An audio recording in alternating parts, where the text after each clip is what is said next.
Welcome to Gauri's Science Experiments. Winter means snow. Snow means lots of fun. When you go tobogganing, you have to choose the best sled.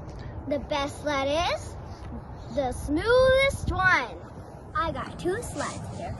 The first one has grooves, so it's not going to go very fast. The second one is very smooth, so it'll have super less friction. Let's try it out.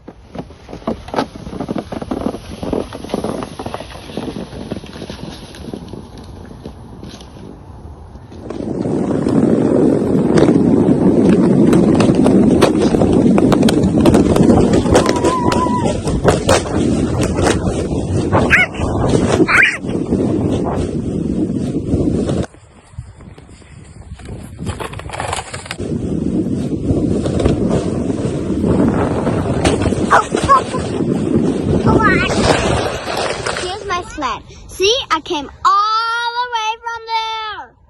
Now that was fun.